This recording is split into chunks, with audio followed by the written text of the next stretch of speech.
So, hi, I'm Wendy Swore, author of Sleeping Spells and Dragon Scales, and I brought some awesome people to meet you today. This is Alaina, my niece, and Courtney, my sister-in-law.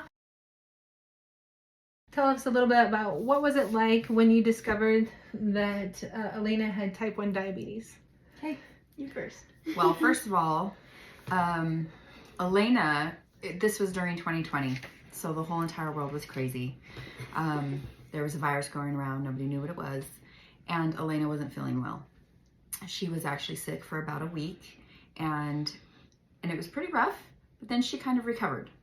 So through the summer, everybody was in lockdown, you know, everybody's lounging in our pajamas. We're just kind of hanging out. She's watching a lot of TV. She's resting a lot, but I didn't think much of it. She was always in her pajamas, her fluffy pajamas, but she started realizing she was cold. She was drinking a lot more water, and here as a mom, I'm thinking, good, you're getting your water in. You know, she's doing great. She had started to thin out, and she was getting taller. And at that age, I thought, okay, great, you're drinking water, you're losing a little weight, you're thinning out, you're growing up. Hindsight now, I realize that those were the beginning signs of her diabetes starting to take hold on her. Around August, she had woke up one morning really in a lot of pain in her side. The night before, her dad had taken her for a movie night, and she had a giant Dr. Pepper and a whole bag of candy. And that was the straw that broke the camel's back for us. And we needed to go to the hospital. She was short of breath. She was having heart palpitations and things like that. We did go to an urgent care. Her blood oxygen was 69. They pretty much just said, don't even come in here. Go straight to the hospital. We did take her to the hospital, and they triaged her, and right there at the desk, they checked her blood sugar and said, yeah, we need to get her in. So the ball started rolling there. She was diagnosed as a type 1 diabetic. Her blood sugar was about 595 at that point, which I know that there are many diabetics out there that get diagnosed at much higher numbers, but that's still a very scary number. She ended up in the ICU for 2 days, and they pretty much just said, this is your new life. Good luck. Congratulations. You'll see an endocrinologist on Monday. Luckily for us, we live in a place that we have access to a really great endocrinologist, and we were able to see him the day she left the hospital, and he pretty much set us on our new life. So it was a very interesting whirlwind type diagnosis, which I'm sure a lot of us know out there in the type 1 community. And now we're 4 years in, so it's just a day by day, you know, sometimes meal by meal kind of a diagnosis that we live with. But Alaina's doing great. She's growing up just fine, healthy and normal. So as healthy as you can be, right? What did you think about getting diagnosed? Well, What was that day like for you? I was still in like a haze in a way, because like I was still really fatigued. Not much was going through my head because I had been kind of feeling really like weak, cold, and just kind of zombie-like for like a month. It was only like that last week before we were like, So I didn't really understand what was happening. I was just told I'm diabetic, and I was like, okay, I don't know what that is. I only started to realize like a few days after what it was like being a type 1 diabetic, because we went on a vacation that we had planned, and it was just 2 weeks of mental breakdown and realization of my new lifestyle. I am, of course, adjusted to it now, and it's pretty normal, but it was still a hard change considering I was still really young, and I felt like the world had cursed me, quite frankly. I literally would say out loud, why did the gods curse me with this terrible disease? I think I remember you saying that. I think that's a lot of where the story idea came from. I was going to say that relates a lot into the story with the whole cursing of things, because it really did. It felt like a curse. It did. Yeah. A terrible downfall. So, Alaina, you got a bag you carry with you that most all type 1 diabetes folks carry with you? Do you want to show them? So this could be anything, right? Mhm. But I just carry a nice little bag with me, and inside I'll have, let's see, let me find it. I'll have my phone so that my mom can get my blood sugar readings. I'll have my insulin pen and my Traceba pen, which is either a fast dosing pen or a non-fast dosing. A long acting. Yeah, a long acting, that's the word. I'll have a nice little poker just in case I need to poke my finger if my Dexcom doesn't seem right. And then I'll obviously have my Dexcom, which is this thing.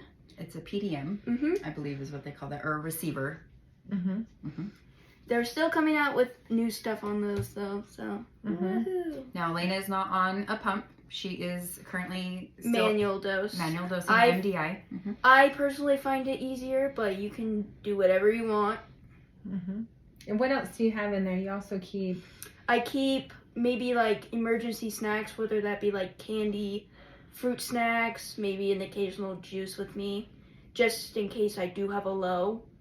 And I'll also carry Baqsimi, just in case I happen to have like a severe low and I might be having a seizure. So I carry that with me just in case. And the Baqsimi is the powder kind of stuff that goes up in the nose. Yes. yeah, And luckily, we haven't ever had to use that. luckily. Yeah, in the whole 4 years. So. Yeah. So what did it feel like that day when you were downstairs and you finally decided to come up and ask your mom for help? And what did that feel like? What made you come up and be like, "Mom, save me"? Well, I don't think I really realized that I needed help at that time, but like my parents just happened to see me how I was acting as if my stairs was like Mount Everest and how I was climbing it, and I would like first 2 steps I would get really breathy because I just had no energy whatsoever. And my parents finally caught this and they found that really abnormal. So they told me to hurry up, get ready, and we're going to the doctor. So. And also realized we were living through the times of, the virus. So. And she's short of breath and she's, pale and wheezing. And we thought, oh boy. COVID. We have COVID. But it wasn't COVID. But it wasn't COVID. No. No. We unfortunately don't know how I got diabetes. It's still unknown today for most diagnosis. All we know is that my immune system attacked itself and one thing led to another. That's another good thing to mention is what is diabetes? What does it have to do with sugar? What is this type 1 diabetes? Would either one of you be willing You're to address defining that? Yes. So type 1 diabetes, as most of us know, is an autoimmune issue where our pancreas no longer creates the islet cells that produce the insulin for our body. Now, that's totally different than type 2 diabetes because type 2 diabetes is mostly an insulin resistance, or your body is still being able to produce some of the insulin. Your body's just not absorbing it the way it should. Type 1s generally lose the production of the insulin. And so they become insulin dependent. And insulin is the stuff that Insulin helps is the stuff that gets into your cells that helps you to use the glucose in your system. And so a lot of people, when you're first diagnosed, I'm sure a lot of us have heard out there, oh, you ate too much candy, you drank too much pop, your diet was unhealthy. Too much sugar. Absolutely not true. As a matter of fact, during that time, Alaina was living some of her healthiest life.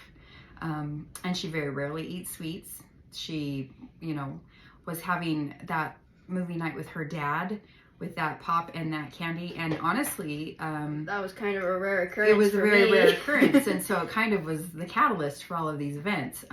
She was having some kidney issues, and that was where the side pain was coming through. But diabetes is not anything to do really with diet. At least not type 1. Yeah. At least not type 1. And that's a big misconception. I know people can say some really hurtful things. You don't take good enough care of yourself, and especially with little children. I mean, we have little kids every day being diagnosed as a type 1 diabetic, and those babies aren't eating, infants, toddlers. Infants and toddlers aren't eating bags of candy, and it was nothing that their mother did while they were in the, it's just, there's a lot of misconception going around. And so I think we would just like to inform. inform, but also I think it's great to have the advocacy in this book, and for these type 1 diabetics to see somebody like themselves, because there's not a lot of type 1 diabetic content out there. So this is really exciting, especially for kids. Right on. Before you were diagnosed as a type 1 diabetic, what did you know about diabetes? Like, what was your impression before versus after? I personally hadn't heard much about diabetes before being diagnosed. It was pretty unknown to me. Like, I literally had never heard of the term except when people would do, like, the jokes, like, oh, you're going to get diabetes because you're eating so much sugar. And I never paid attention to it because it didn't really seem relevant to me. So a whole new thing. You hadn't very heard of it at much. all. So what has the diabetic community been like for you guys? Like, where do you find support? At my school, I'm pretty alone. There might be only like 2 or 3 of us that have diabetes that I know of. On like other social media platforms, I know that there are giant groups that would be there to help beginner moms or just beginner type 1 diabetics. So for you, your community of support has mostly been your family. What kind of community is out there to help you? Well, first of all, for me, I had experience with type 1 diabetes. My stepmother was actually type 1 diabetic. And so I had experience with her giving her shots and actually having seizures from lows and things like that growing up in my background. And so I've always been kind of a reader, and I've kept up on, health things, and I knew what diabetes was. I just didn't know the signs, and I think that's a big part we need to really start advocating for out in the world is the signs, especially in younger kids. When Alaina was diagnosed and we were sitting in the ICU, I pretty much spent that entire 48 hours scouring the internet for every resource I could find. I found a ton of Facebook sites with other parents, kids, food resources, cooking. I just looked everywhere. I know that we have looked into HODIA, HODIA, camps and things like that, but we haven't really engaged with them much. They're not very prevalent where we live. But there are some opportunities. I know that there are camps and things like that, but we don't have a whole lot of access to those where we are. But I try and stay engaged in the groups. We share a lot of information there. We're up together in the middle of the night together, cheering each other on. Sleepless nights. Yeah, because sometimes it's like having newborn children again, where we're up all hours of the night. And sometimes you don't always wake up to the alarms when they go off, like me. But as far as support system with people I know, it's mostly just family support, and it's just encouragement for the most part. It is always fun to see another diabetic in the wild, with like a Dexcom beeping at a game, or you see somebody wearing one and you kind of want to wave, but you probably watch for those patches. You kind of do, yeah. You kind of have or like you or like pumps or things. Subconsciously like realize them, and you just like are like, wow.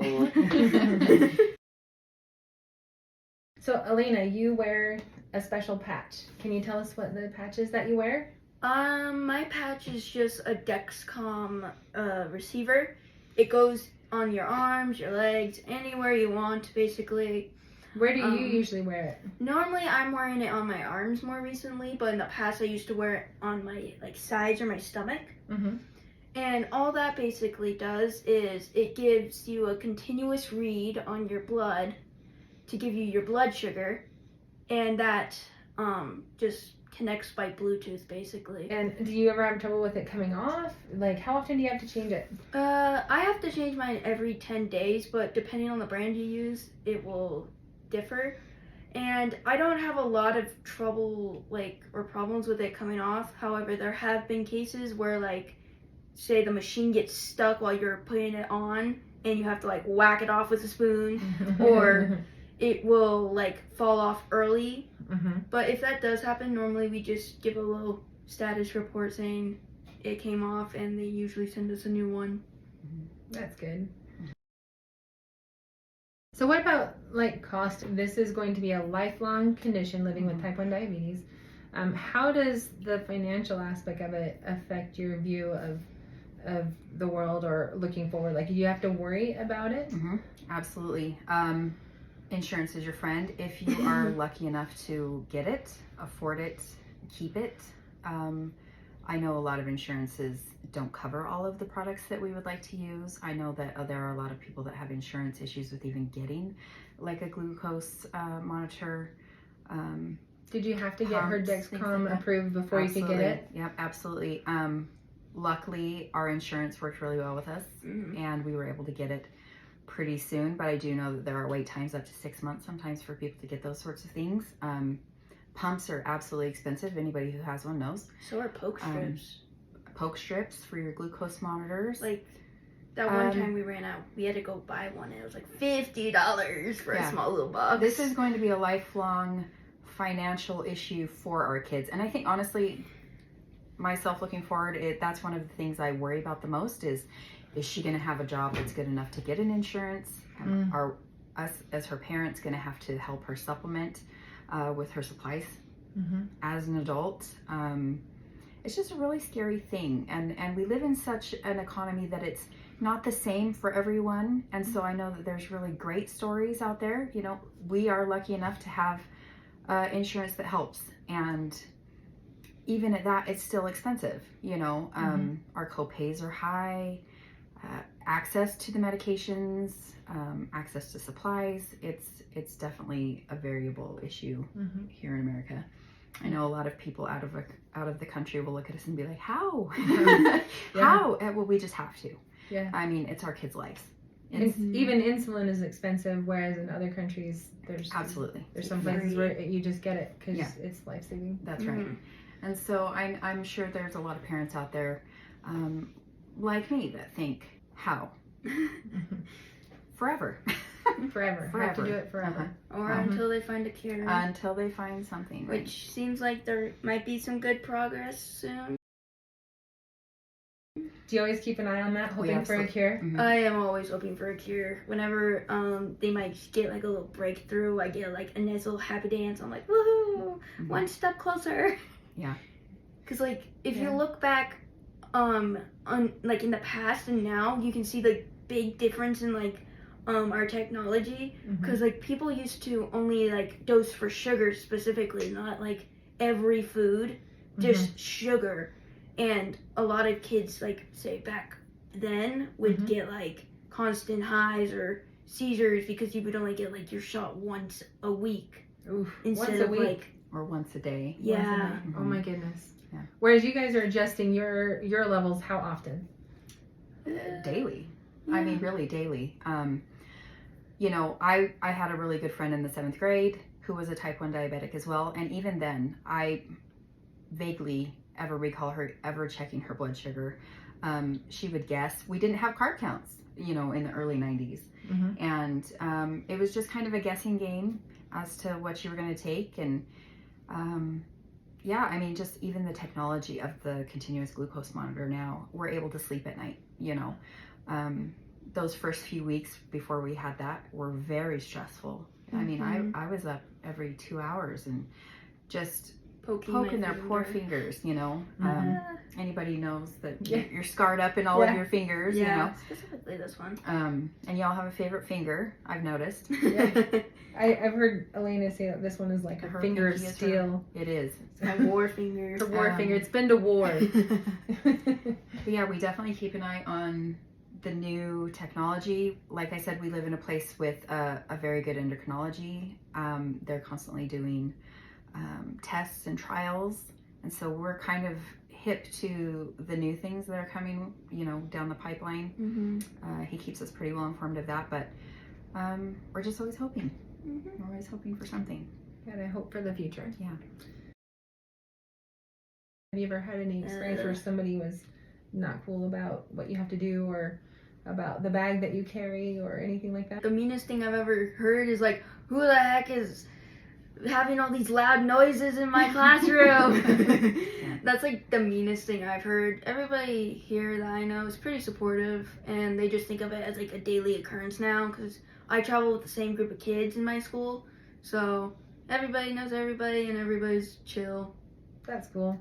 And I wouldn't say that we've heard anything negative. It's more so just uninformed. Mm-hmm. Your kid must have ate a lot of cake, Yeah.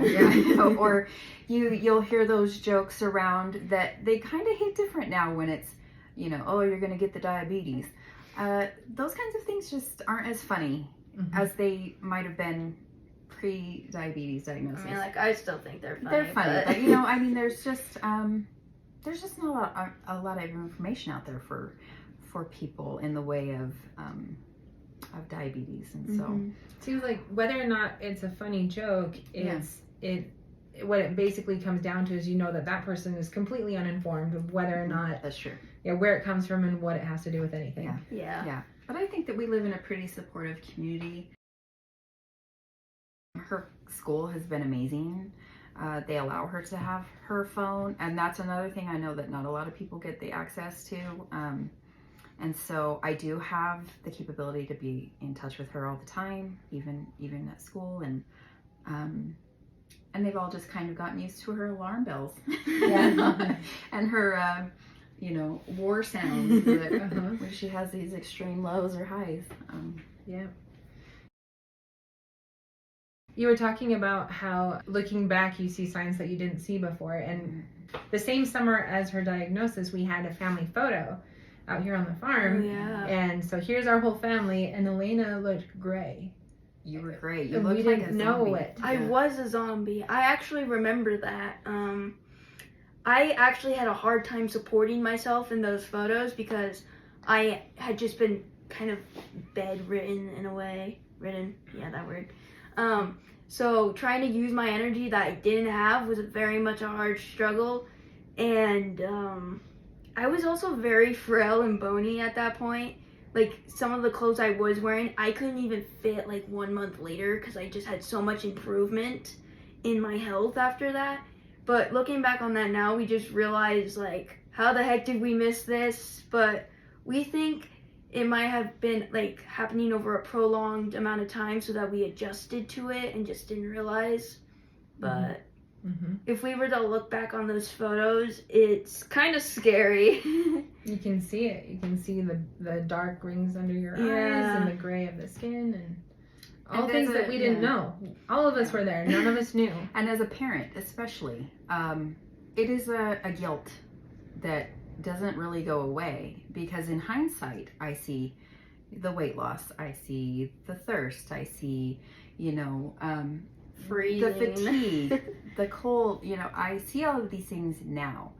But when I was with her through that summer, we were just we were homeschooling, we were doing all of these different things. And I think as parents, when we see our children day to day, we don't recognize the dramatic weight loss so easily as somebody who hasn't seen them in a while. And because it's a little bit every day. And until we had those pictures, I didn't realize how dark the circles under her eyes had become and how frail she really looked.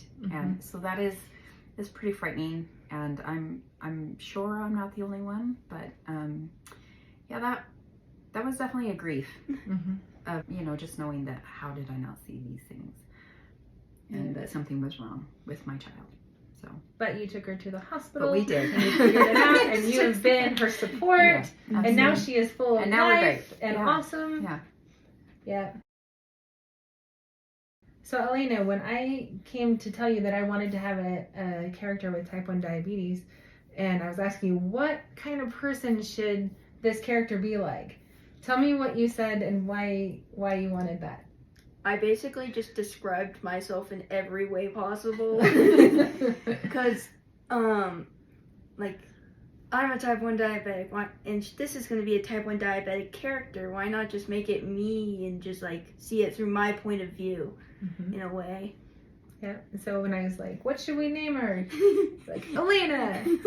And what should you look like? And at the time you had kind of short, spiky hair. I had a mohawk, and I was rocking it. Yeah, a faux hawk, yeah. Yeah, you sure did. Because you're awesome. Now, in the book, there is a time when the one character, Liam, is there at a meal with Alaina and her family, and she shows them what's all in her bag and all of her supplies, but then she tells the story. She and her parents tell the story of how they were diagnosed, and that story is your story, right? So, what was it like for you to read that story? I think I saw it as pretty normal for me because I was just like, oh yeah, I lived through this, so that was just kind of normal. But if I were to see it through somebody else's eyes, that would probably be more of a scary thing, because like. So you've been through it and you knew you were going to be okay on the other side. Yeah. What was it like for you, Courtney, to read her story again, but on paper? Can you Are cry? we gonna ask how many times I cried while I read this book? It was just so real, because even though it was our story and we were helping Wendy with some of the details, having it on paper as a dialogue, it put us back there, and it was great. You know, like Alaina said, sitting down to a meal right now, doing our quick carb count, it's pretty much getting like ourselves ready for a shot. I say ourselves, Alaina, getting herself ready for a shot. It's second nature now, right? I'm sure on the outside looking in, somebody might be like, is that a needle? Like, do they have a needle in their hand? Because Alaina does give her shots in public. She's not afraid to. But also, I think there's a lot more thought process that goes into a meal than most people would realize. You know, I have a chicken burger. Okay, let's start counting that up, and you have to count the elements individually. And then, do I have a side dish with this? And then you start counting those things. And am I getting a drink? Are we going to try a juice? No. Are we going to try a pop? Probably not. But, you know, we test our pop. She tests her pop at dinner still, even now. Just to make sure their diet. So there's little things, little nuanced things that people, I'm sure, think, wow, that's a whole lot of work, you know, just to eat. Like, it might have been a whole lot of work at first, but now it's pretty easy, because like after a minute you start to remember like previous times you've had this meal, so then you just like have an estimation of how much you should take, and then you can just like adjust after that if you need to. But yeah. So every time you get a pop, you test it. Yeah. Unless I did it personally, I probably won't test it. So like, unless you open the bottle yourself. So anytime you get like a fountain drink, you test to see if it's really a sugar-free one or not. Yeah. And there have been mistakes. You found them. There have been mistakes, and that's nobody's fault. You know, waitresses get busy, or sometimes they set the wrong pop down in front of a person. So it's just always easy to check it really fast and make sure that that's Alaina's pop. Yep. Yeah. So Alaina, while I was writing the story, then I asked you to show me what kind of stuff that you carry around in your little emergency bag that you keep with you all the time. So do you want to kind of show people what it is that you have in there and what they do?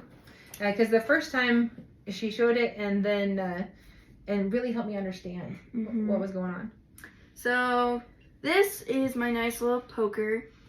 This is what I used, like, I still use it, but like I used it a lot in my beginning diagnosis, because I did not have the continuous monitor. So I would just poke my finger and it would read my blood pretty quickly.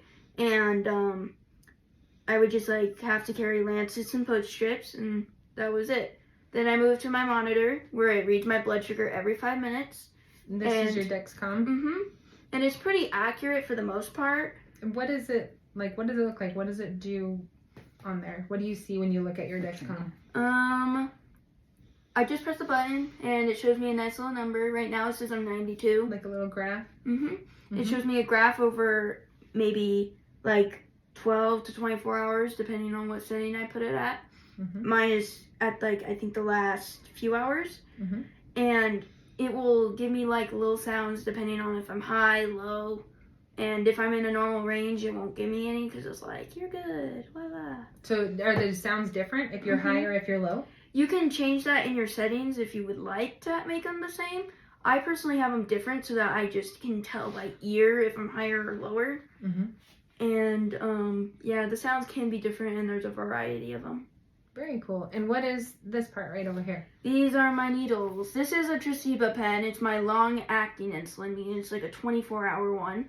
I take this at a certain time every night, 8 o'clock. It's different for everybody. And this is my pen Valentine. This is the one that you name different every time you get one of these? It is my fast-acting insulin, meaning it could act within maybe a 1 to 3 hour range. It really depends on like how I've been or like hormone-wise how long it will act, but that's pretty much it. And it just brings my blood sugar down if I'm high or if I need to like pre-bolus for any food I'm gonna eat. And is your Baqsimi thing, what is it called? Baqsimi? The Baqsimi, is that in here or is that in there? It's in here, my purse, in like a nice little pocket. It's a nice little yellow thing, and if I were to have a seizure, you would just follow the instructions on the thing, stick it up my nose, and then, or if you're having an extreme low that isn't coming back up with sugar, that's the way to get yourself up. And that releases like glucose? It's like a glucose powder, and it's absorbed quicker somehow into I believe in the liver. I personally haven't used it in my 4 years of being a diabetic. I hope it stays that way. Us too. But like sometimes I can't always get what I want. So. So when you're armed with all of this stuff and you have it with you in your bag, do you feel pretty confident that you can take on the world? Yeah, even without it, I feel pretty confident. I feel confident that she can go to the world when she has all of this stuff. Like every once in a while, I might like accidentally forget my Dexcom and be like, oh no, but then I remember I have another one with me. It's called my phone, and I'm like, okay, I'm good, but like let's not do that next time. Can your phone read your stuff from your Dexcom patch?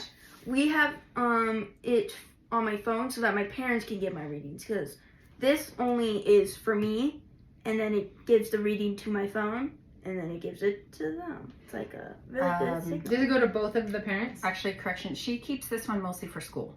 Because she can have this one with her at all times. So if there are classes where she has to turn her phone off or put it to the side, she still has a personal reading. Or if she's in PE. Like I said, that one's for me. She carries this one a lot more often. The phone, the stuff is for me to get her readings. And it's Bluetooth. And it comes off of the glucose monitor. Which you can't see the phone. because of these feathers.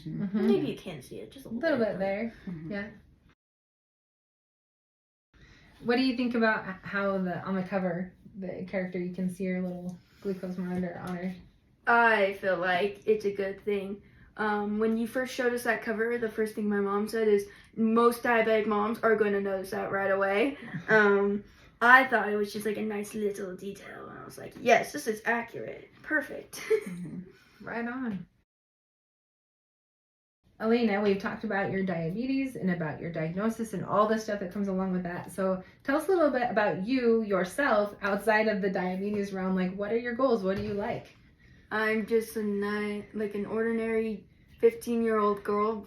I like to do art, play games. Like to play games? Yeah. Yeah. I like to do a lot of like schoolwork. I'm a little bit addicted to schoolwork, especially online school. I find it very helpful for me. Like my goals are to just get an associate's degree once I graduate high school, because I have the opportunity to do that, and mainly just survive the year pretty much mentally and physically, because I'm in high school. It's a new experience. Wow. Courtney, how has your image of Alaina's future changed from like pre-diabetes to the diabetes when it was first diagnosed to now? Like, has that changed how you think about her and her future? And a little bit, yeah. When our kids are young and you just are thinking about their future, you get excited for someday getting them a driver's license. You get excited to send them off into college, out into the world, and that's great. I will say that my personal thoughts of those things happening have changed, because she's going to be doing driver's ed this year. It's great. She's a well-managed diabetic. However, there's always, that thought in the back of your mind that's, is she going to be okay while she's driving? Sending her off to college has now kind of become more of a scary idea for me, because how am I going to let her go anywhere without me? I mean, it's a reality. Living in a college dorm, will she wake up to her alarms? Will she wake up if I call her on the phone? Is she going to have a friend who knows what's going on with her that could be able to assist? You know, it's just those little things. But as far as what she can do with her life, absolutely not. No. I mean, she lives a normal, happy, healthy, productive life. And so those types of things aren't any kind of an issue for us. So she can be anything She she can wants do to be. anything. I mean, there are certain things that, you know, maybe you might not get into certain branches of the military or, you know, be a secret spy on a mission somewhere. But no, I mean, for the most part, diabetics are making great strides. There's some in the, you know, there was some playing in the Super Bowl just this last month, and they're now becoming pilots, and it's just a lot of interesting doors are opening for diabetics now. So it's not as scary as it used to be, but as parents, we'll always have our little things, you know, that we worry about. Do you have an idea of what you want to do or be when you grow up? Job-wise, no. I just know I want to be rich. All Because, like, what if I can't afford my diabetes equipment? What am I going to do? Oh, yeah. So it's not just to be rich because you want to be, but because you want to live. That and Oh my gosh. It's half and half. That's true. It is a real thought. Yeah, it even goes into that part. Oh my goodness. Yeah. I think you're amazing, and I'm so glad that you could visit with us today. And thank you, Courtney, for visiting with us. Thank you. Love you guys. All right, so that is sleeping spells and dragon scales. And if you have somebody in your life who has type 1 diabetes, it might be a good mirror book for them so they can feel seen also. All right? Okay. Thank you. Bye. Thanks.